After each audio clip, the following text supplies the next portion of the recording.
자, 지난주에 이어서 마지막으로 배당주를 통해서 수익을 내는 세 번째 아이디어를 이야기를 해줄게. 세 번째 아이디어는 배당 성장주 묻어가기야. 아따 묻어간다구라. 묻어두고 따라가는 거야. 어떻게 묻어가? 어디를 가든 가장 유능한 사람은 눈에 띄지. 배당주 중에서도 특히 유능한 기업들이 있어. 그건 어떻게 확인할 수 있을까? 주가? 주가는 유능함을 후행으로 보여주는 거야. 그 전에 배당금의 성장 히스토리를 확인해야 되지. 오, 배당금 성장? 특히 이런 스타일의 배당 투자는 미국 주식들이 잘 알려져 있어. 유식한 말로 Dividend Aristocrats, 배당 귀족주라고 부르지. 왜 배당 귀족주라고 불러? 그건 몰라 나도. 뜻이 아무리 찾아봐도 안 나오더라고. 아무튼 이 Dividend Aristocrats라고 부르는 회사들은 S&P 500 지수에 속해 있으면서 25년 이상 배당 금액을 늘려준 회사들을 이야기하는 거야. 엄청나다. 예전에 인플레이션 얘기했던 거 기억나지? 이런 기업들은 인플레이션을 계속 앞서면서 가치가 상승하는 우량 기업이라고 볼 수가 있어. 만약에 이런 기업들이 배당 성향을 일정하게 유지하면 어떻게 될까? 좋다? 아니 좋은 거 많은데 어떻게 좋아? 화려하다? 매년 회사가 버는 돈이 커지는 만큼 매년 지급하는 배당 금액도 점점 커지는 거지. 아주 수동적으로 투자하는 사람들은 이런 배당 귀족주를 추종하는 인덱스에 투자해놓고 아무것도 안 하는 사람들도 있어. 그렇게만 해줘도 10년, 20년 이상 장기 레코드에선 섭섭하지 않게 투자 수익을 얻을 수가 있지. 그러면 어떤 회사들이 배당 귀족주야? 일단 배당 귀족주들은 소비재 회사가 많아. 살면서 쓸 수밖에 없는 생활 필수품, 브랜드 인지도가 높은 음식료 회사, 이런 기업들이 많지. 너도 알만한 회사들 예시를 들어보면 존슨앤존슨, P&G, 3M 이런 생필품 회사들도 있고 코카콜라, 펩시, 맥도날드 이런 회사들이 주로 포진해 있는 거야. 그러면 지금 그냥 거기 투자하면 되는 거 아니야? 그렇다고 가진 돈을 당장 다 투입하면 단기적인 변동성에 휘둘릴 수도 있어. 월급의 일부분을 꾸준히 저축한다는 마음으로 철저하게 쪼개서 시점 분산을 해주는 게 좋아. 그러면 우리나라 기업들 중에는 이런 회사들 없어?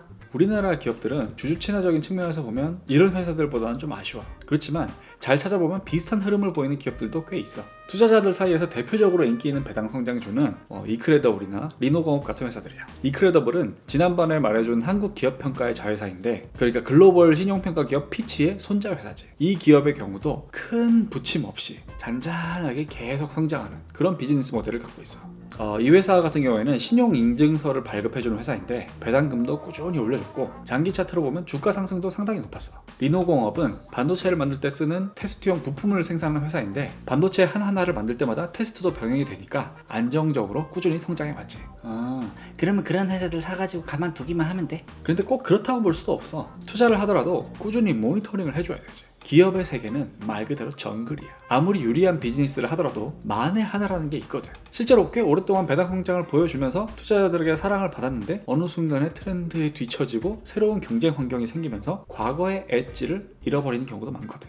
그렇게 엣지를 잃어버린 회사들이 있어? 예를 들어서 한국 쇠일석유 이런 회사들은 2000년대 초반부터 2014년 정도까지는 배당 성장주로 인기가 상당히 많았어. 일찍 투자한 분들은 오랫동안 보유하면서 배당금이 오르니까 투자금 대비해서 시가 배당률만 40% 넘어가고 그런 분들도 있다고 들었거든. 주총에 가도 10년씩 갖고 있는 분들이 꽤 많았대. 그런데 14년부터 유가 하락으로 매출 볼륨이 감소했고 배당 성장도 정체되면서 거의 6년째 주가가 빠지고 있는 상황이야.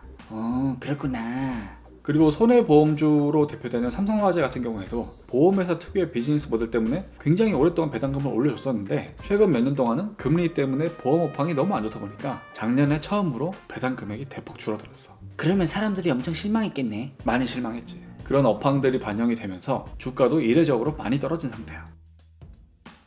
그러면 그런 배당주들은 어떻게 사야 돼? 배당 성장주들도 단순히 차트 보고 한 10년 좋았다고 생각 없이 따라 사고 그러면 안 돼. 경쟁력이 있는 만큼 과거에 성장을 꾸준히 해왔다면 앞으로도 성장을 지속할 경쟁력이 있는지 계속해서 체크를 해줘야지. 그때 농사 짓는다고 이야기한 거 기억나지? 그럼 기억나지. 농작물도 그냥 방치하면 죽어버리잖아. 물을 주고 햇빛 쬐어주고 비료도 주고 계속해서 신경을 쓰고 체크를 해줘야 결실을 맺을 수가 있어. 배당 성장주를 고를 때는 후보들을 놓고 나서 추적 관찰을 꾸준히 해줘야 돼요. 근데 형 말하는 거 들어보니까 어려울 것 같아.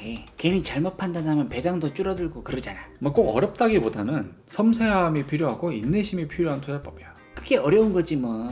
그리고 별로 재미도 없을 것 같아. 보거라, 우리가 주식을 재밌으려고 하는 게 아니잖아. 돈 벌려고 하는 거잖아. 다른 예를 하나 들어줄게. 장기적인 배당 성장주 투자에 성공한 케이스로 VIP 자산운용 최준철 대표님이 동서에 투자한 사례가 꽤 유명해. 동서면 맥심커피 거기야? 동서면 맥심 이렇게 바로 떠오르는 브랜드가 있잖아. 당시에 동서가 계속해서 매출이 성장하면서 배당도 꾸준히 높여주고 있었거든. 이 최준철 대표님은 동서에 2000년대 초반부터 투자를 해서 무려 12년을 보유했다고 하더라고. 아따 올해도 갖고 계셨구만. 뭐 우리나라에 가치 투자를 표방하는 투자자들이 꽤 있지만 12년 동안 안 파는 건 아무나 못하는 거야. 이 동서 투자를 완료한 뒤에 수익률이 얼마였을까? 얼마였는데? 1600%라고 해. 헤이 1600%? 1600%.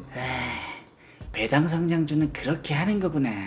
배당 성장주는 그렇게 하는 거야. 사실 말처럼 따라하기 쉬운 투자는 아니야. 그렇지만 초장기로 기업과 동행하면서 꾸준히 모니터링을 하고 그 결실로 엄청난 수익을 얻어가는 건 투자자라면 누구나 꿈꿔볼 만한 로망 같은 거지.